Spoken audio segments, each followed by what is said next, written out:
नमस्कार साथियों। जापान के लिए बहुत ही दुख की खबर है, साथ में भारत के लिए भी बहुत दुख की खबर है। वैसे कहा जाता है इंटरनेशनल रिलेशन में कोई किसी का नहीं होता है, लेकिन कुछ ऐसे भी होते हैं जिनसे दिल का रिश्ता बन जाता है। तो कुछ भारत के साथ भी ऐसा ही हुआ। हमारे यशस्वी प्रधानमंत्री शिंजो आबे के एक करीबी माने जाते थे, एक दोस्ती उनके दोनों के बीच एक गहरी मानी जाते थे। शिंजो आबे की मृत्यु हो गई है, उनको गोली मार दिया गया था, जिस कारण से उनकी मृत्यु हो गई है हॉस्पिटल में ही।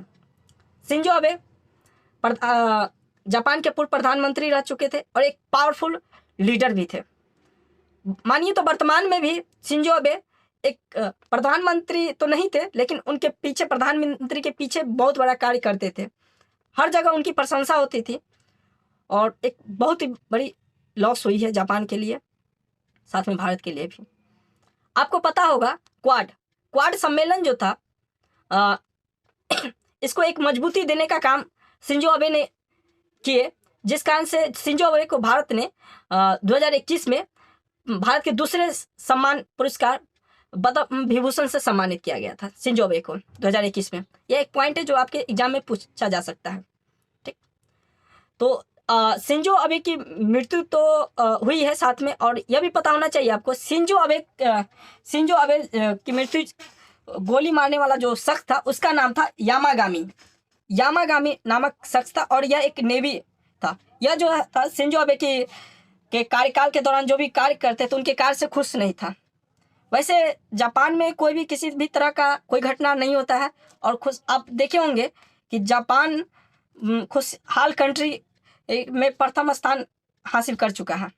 ठीक, जापान यानी कि टॉप 5 में हमेशा रहता है। खुशहाल देशों में सबसे सुरक्षित देश भी माना जाता है जापान को।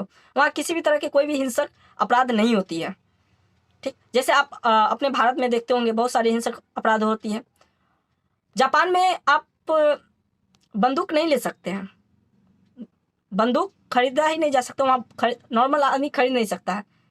लेकिन वहाँ वो जो थे एक्स नेवी ही थे, वो खुद से बंदूक घर में किसी तरह बना लिए, जैसे अपने बिहार में बनाया जाता है, मुंगेर क्षेत्र में कट्टा बनाया जाता है, ठीक उसी तरह वो भी अपना बना ली है और उसी से 2 शॉट लगा दिए और वहाँ पे गिर गए और उनको हॉस्पिटल में ले गए, लेकिन वो बच नहीं पाए, उनकी फाइनली मृत्यु हो गई।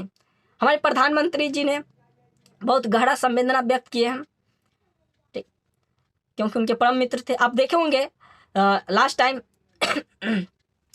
शिंजो आबे प्रधानमंत्री के साथ वाराणसी की गंगा आरती में शामिल भी हुए थे, ठीक ना। तो इससे एक भारत और जापान के बीच के संबंध के बारे में आप सोच सकते हैं, बहुत गहरा संबंध है।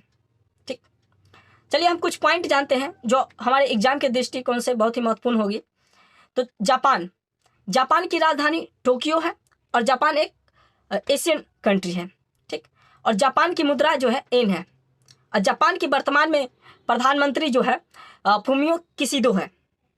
ठीक, और साथ में आपको यह पता होना चाहिए, बार बार क्वेश्चन रिपीट होता है एग्जाम में, जापान के संसद को डाइट कहते हैं, डाइट।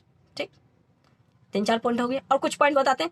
6 अगस्त जापान, अभी तक तो वही उपयोग ही हुआ है, 6 अगस्त 1945 को जापान के हिरोशिमा क्षेत्र में एटम बम गिराया गया था। उस एटम बम का नाम था लिटिल बॉय। फिर तो उसके बाद ही 9 अगस्त को नागासाकी के क्षेत्र में गिराया गया था बम, जिसका नाम था फैटमैन था। ठीक, और साथ में आपको यह भी पता होना चाहिए क्यूराल द्वीप जो है, क्यूराल द्वीप जापान और रूस के बीच एक विवादित द्वीप है। ठीक, और जापान की सबसे बड़ा द्वीप जो है होन्शु द्वीप है, होन्शु द्वीप।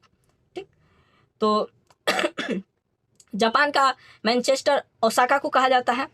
ठीक, तो ये कुछ पॉइंट है जो आपके एग्जाम में महत्वपूर्ण है, आपके दृष्टिकोण से, आपके एग्जाम के दृष्टिकोण से। ठीक, तो चलिए आज इतना ही रहने देते हैं। बहुत ही दुख की खबर है, एक कहीं ना कहीं क्षति भारत के साथ भी हुई है रिलेशन में। तो मिलते हैं नेक्स्ट वीडियो में। अगर आप मेरे चैनल पर नए हैं तो चैनल को सब्सक्राइब कीजिए, लाइक कीजिए और अपने दोस्तों के पास शेयर कीजिए। जय हिंद।